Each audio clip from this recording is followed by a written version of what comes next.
Perkenalkan, nama saya Jonathan Lumontobing dan saya ingin menjelaskan apa itu sepak bola. Pertama, pengertian sepak bola. Sepak bola adalah permainan yang dilakukan oleh dua tim berbeda dengan komposisi pemain yang berada di lapangan sebanyak 11 orang, di mana masing-masing tim berupaya untuk menang dan mencetak gol ke gawang lawan. Permainan sepak bola melibatkan pergerakan unsur fisik, mental, motorik, kasar, dan motorik halus, serta dibangun dengan kekuatan tim yang solid. Pergerakan semua unsur tersebut dilakukan untuk menjaga pergerakan bola tetap dinamis dan melewati garis gawang. Adapun bola yang digunakan dalam permainan berbentuk oval, di mana setiap pergerakannya dilakukan setiap pemain menggunakan kaki dan hanya penjaga gawang atau kiper yang bisa menyentuh bola menggunakan tangan. Sejarah permainan sepak bola. Berdasarkan sumber yang dikutip pada situs Football History, kehadiran permainan sepak bola terjadi di Cina sekitar abad ke-3 dan 2 sebelum Masehi dengan nama permainan Cuju, di mana Cuju dimainkan dengan bentuk bola bundar di atas bidang tanah persegi. Banyak negara-negara yang mengklaim bahwa kehadiran sepak bola diawali dari mereka sendiri, seperti Yunani, kuno, dan Romawi. Namun, cerita yang banyak diakui permainan sepak bola populer pada abad ke-12, di mana pada abad ini sepak bola dimainkan di padang rumput dan jalanan Inggris. Seiring berjalannya waktu, kemudian bermunculan klub sepak bola yang diyakini ada sejak abad ke-15 tersebut, terorganisir dengan baik dan tanpa status resmi. Oleh karena itu, cukup sulit untuk menentukan klub sepak bola yang pertama hadir di muka bumi ini. Beberapa sejarawan Inggris mempercayai bahwa terdapat klub profesional yang dibentuk di Inggris pada tahun 1862 dengan nama klub Inggris Notts County. Setahun kemudian sepak bola modern lahir pada tahun 1863 ketika Asosiasi Sepak Bola Inggris didirikan. Setelah itu pada tahun 1883 dilangsungkan turnamen internasional pertama yang melibatkan 4 negara, yaitu Inggris, Irlandia, Skotlandia, dan Wales. Meskipun sepak bola menjadi fenomena yang akan digandrungi dari Inggris, perlahan menyebar ke negara-negara Eropa lainnya. Pertandingan pertama pada tahun 1867 yang berlangsung di luar Eropa yaitu Argentina. Tepatnya pada 21 Mei 1904, Federation International Football Association atau sering disebut FIFA didirikan yang ditandatangani oleh 7 negara yaitu Prancis, Belgia, Denmark, Belanda, Spanyol, Swedia, dan Swiss. Meskipun Inggris identik dengan sejarah perkembangannya sepak bola, akan tetapi mereka tidak turut bergabung sejak awal. Tetap saja mereka bergabung pada tahun berikutnya. Semakin digandrunginya olahraga sepak bola diperkuat dengan dimasuknya sebagai olahraga resmi pada Olimpiade pada tahun 1908 serta Piala Dunia yang dilaksanakan pertama pada tahun 1930 semakin memperkuat olahraga yang sangat populer di kancah internasional. Hingga kemudian pada tahun 1996 sepak bola wanita ditambahkan untuk pertama kalinya. 3. Peraturan yang ada pada permainan sepak bola. Sebagai salah satu olahraga tertua di dunia, juga yang paling banyak diminati untuk ditonton, saat ini game tersebut dimainkan di seluruh dunia oleh jutaan orang. Dengan miliaran supporter, tidak heran sepak bola hadir dalam berbagai konsep pertandingan seperti Piala Dunia.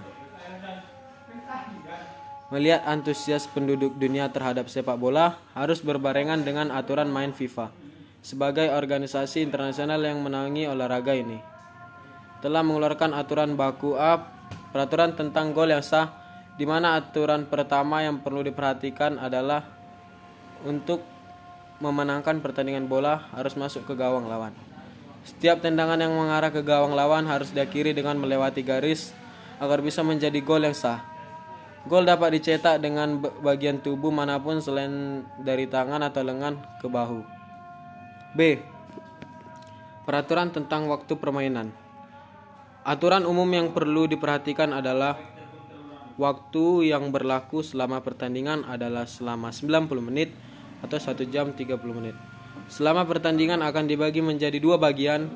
45 menit pertama kemudian akan mengambil waktu selama 15 menit untuk melanjutkan permainan kedua selama 45 menit. Ketika permainan berakhir imbang selama 90 menit berikut dengan tambahan makan akan dilanjutkan adu penalti untuk menentukan pemenang. di mana penalti ini dilakukan dalam kotak penalti dengan menendang bola ke arah gawang lawan. C. Peraturan tentang jumlah pemain. Aturan selanjutnya adalah jumlah pemain dalam setiap tim sebanyak 11 pemain.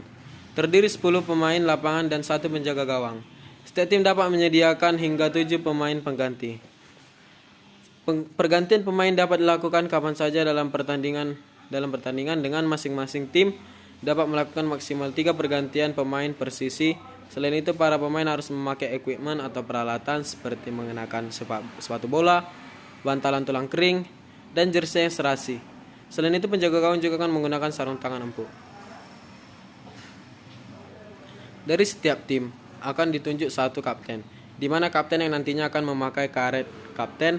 Bola yang digunakan dalam permainan juga telah diatur di mana lingkaran harus memiliki ukuran lingkar 58 sampai 61 cm. D. Peraturan wasit dan pemberian kartu. Setiap pertandingan harus menyertakan 1 wasit dan 2 asisten wasit atau hakim garis. Tugas wasit adalah bertindak sebagai penjaga waktu dan membuat keputusan apapun yang mungkin perlu dibuat seperti pelanggaran, tendangan bebas, lemparan ke dalam penalti, dan ditambahkan tepat waktu di akhir setiap babak. Wasit dapat berkonsultasi dengan asisten wasit kapan saja dalam pertandingan mengenai keputusan. Merupakan tugas asisten wasit untuk menentukan offside dalam pertandingan, lihat di bawah. Melempar ke dalam untuk salah satu tim dan juga membantu wasit dalam semua proses pengambilan keputusan jika sesuai.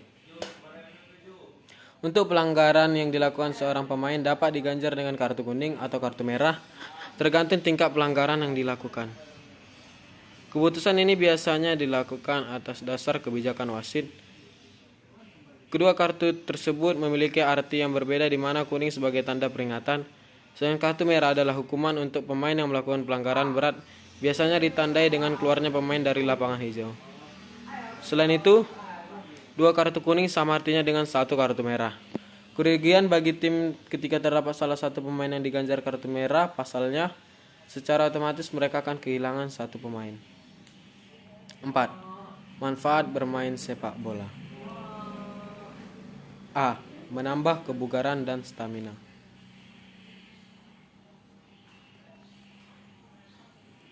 Meningkatkan kerja tim dan sosial.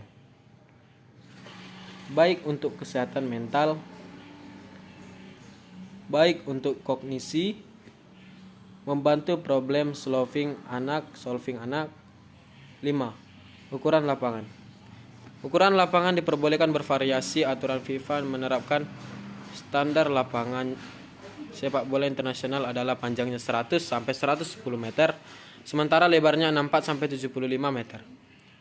Adapun lingkar tengah memiliki radius 9,15 meter, sedangkan ukuran kotak penalti adalah 40,3 kali 16,5 meter. Di dalam lapangan terdapat 2 gawang yang dijaga oleh masing-masing kiper, di mana gawang itu sendiri terdiri dari bingkai berukuran tinggi 8 kaki dan lebar 8 meter.